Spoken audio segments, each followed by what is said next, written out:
we know this much 6 weeks into this season.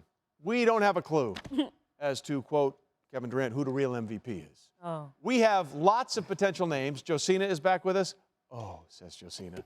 Joe Banner is here with us. So we're going to go completely unscripted here. We're going to have 30 seconds for everyone to make the case for who these MVPs should be. There are names for each one of you that I've selected and put in this helmet. I'm going to draw them out randomly, and then you're going to have to make the defense for this person being the MVP of the league.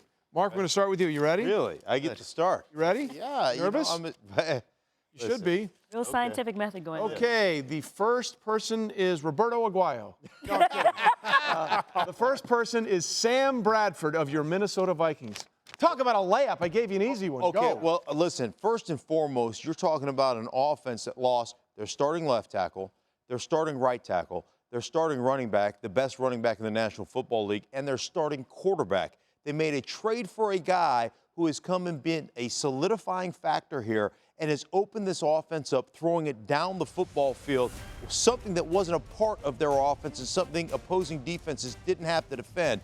You know what? He's not afraid to basically let the defense play because they're that good. I think he has been a calming factor for the Minnesota Vikings and a huge reason right now that they are 5-0, the only undefeated team. All right, your time is up. You made a very compelling argument. Thank you. Well done. You In ready? advance of the debate tonight. You ready? Yes. All right, Josina.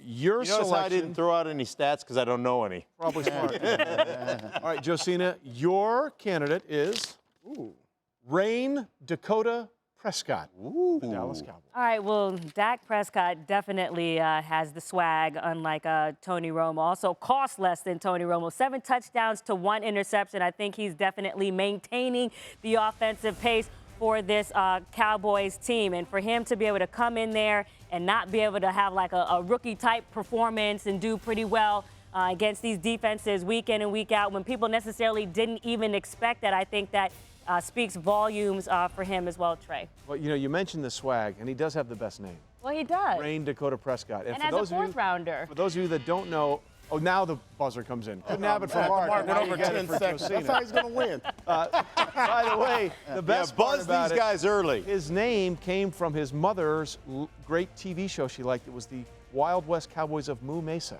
And the biggest, strongest bull was called Dakota. So that's how he got the name Rain. Good old Moo Mesa. Prescott. Pulling that out the hat. There you Trey. go. Good Well, that's just right here, baby. That's in the empty tank of information. All right, Antonio, you ready? Let's do it. Your first selection is Mr. Hammy this week, LaShawn McCoy. Well, you know what? This would have been easier if he was playing this week. Well, we don't know yet. We don't know yet. But when you look at McCoy and what he's been able to do since they fired their offensive coordinator, leading the team in rushing, leading this their team in rushing is second to the Cowboys. But not even that. His explosiveness, his ability to make guys miss, his ability to catch the ball at the backfield. Name another player on the team that if they lost would have any impact on a win or lose situation for the Buffalo Bills. And we just saw Rex Ryan's press conference. How sad was he to talk about the injury to the true MVP of the league? He was legitimately down. You're absolutely right. So, listen, there's a reason they wanted to feature him, and this is why they've made the move. All right, very, very well done. Joe, you ready? I want Sam Bradford. Oh, too late. Too late. You do get a quarterback, though, and it is Matt Ryan of the Atlanta Falcons. You know, one of the biggest transformations from last year to this year, benefit of the second year in a system with Kyle Shanahan, but taking advantage of the weapons. I mean, one week you get the 2 running backs dominating the offense. The next week, the wide receiver. He's throwing the ball short. He's throwing it deep. And he's doing much, much better in finding the right guy and avoiding the interceptions that have been such a problem. The offensive line is helping a little bit, but I give him the credit for the Falcons being where they are this year versus what we saw the second half of last year. Yeah, and not only that, he's not having those critical, like, game-changing end zone interceptions. Literally throwing it inside the end zone, making those picks. I don't even think he's the MVP of his team. I think it's Alex Mack. Oh, yeah. Oh, wow. Hold on. He's not. Alex Mack is not winning the MVP, but you can make a very compelling argument. The center for the Falcons might have been the best free agent signing By far. at anybody. Antonio Pierce, real recognizes real. The value of What Alex about Mack. Anthony Lynn? Yes, but Bills. he's a coach of the year. Okay, He well, will I'm not just be the MVP. We move on. That's a separate category, Josina. Don't get me confused. The MVC. You ready, Mark? Your next one. Oh, you are getting. This is ridiculous. Layups? TB12. Oh, man. Whoa, whoa, whoa. Tom Brady. All right, you know what? First and foremost, he's the world's greatest American. What? and then he's got that swell cleft in his chin. That alone is enough Are for you me using the swag argument that Josina to used vote earlier? for Tom. Still in line. How does that matter? Listen, Tom Brady is the New England Patriots. Tom Brady brings a calming factor to this organization, and he also brings that kind of Look at the bristle numbers in 2 aspect of just, we are going to go out here and we're going to go on this forget about you tour, and we're going to put it on you week in and week out. Love Tom Brady. Go to buzzer again. I love the way you said it's a forget about you tour, as opposed to another vernacular that other people might have used. Well, That's well done. You got to be careful. Yeah, that's smart. You want to That's keep your very job? smart. Be careful. Okay, Josina, you ready for your next? Yes, I am.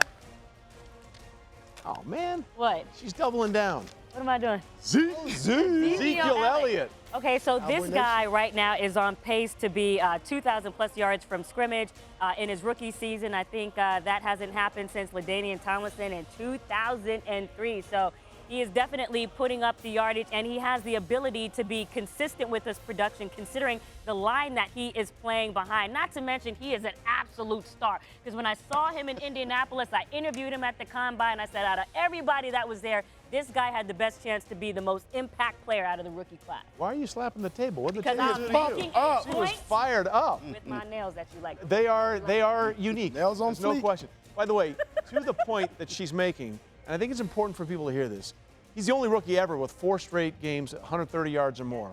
Impressive. But he's also the first Dallas Cowboy running back ever to do that. Emmitt Smith, Hall of Famer, first ballot, didn't do that. Tony Dorsett, first ballot Hall of Famer, did not do that. Zeke Elliott is putting up really big numbers. All right, Antonio. Can I get a your second- layup like these guys? I don't know, man. I think we're running out of layups. Oh, but you're going to like this one. you got? You're going to like this one. We're going defense. Oh, Von Miller of the Denver Broncos. No question, outside of the losses, and even in those losses, the only guy that's been so impactful for his team, rushing the quarterback, dropping back in coverage, even getting better and stopping the run. There's not a guy that's more feared in this league right now defensively than Von Miller, and you know his production is going to be there. Even though Lorenzo Alexander's having a great year, but Von Miller's double teams, triple teams. You know that you have to move him around to make it. If he wasn't on his team now, Denver would probably be more like 2-4, Right. 4-2. Well, to your point, they lost DeMarcus Ware, Yes. you know, who's his complementary On the other side. rusher on the other side, and they still have a league-high 21 sacks. So it's Von Miller getting it done. And, Joe, the final answer to well, now this is not fair. Uh-oh. We went Vikings defense. Vikings defense as the MVP. All right, so I believe the only defense in the league that returned all 11 starters from last year's team. Right.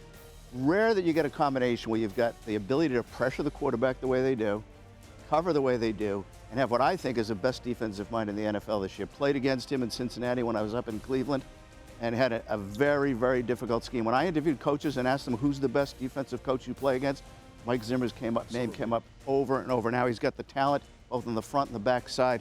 They have been the reason the Vikings are playing as well as they are. Not only are they the lone undefeated team in the league, they're allowing an NFL best 12.6 points per game through 5 games this season. By the way, you're all wrong. It's Terrell Pryor. He's the only guy that can throw it, catch it, run it, and defend. Free Terrell Pryor, ladies and gentlemen. Everybody needs to know how good Terrell Pryor is at football in 2016. Thank you all for your participation in this MVP debate.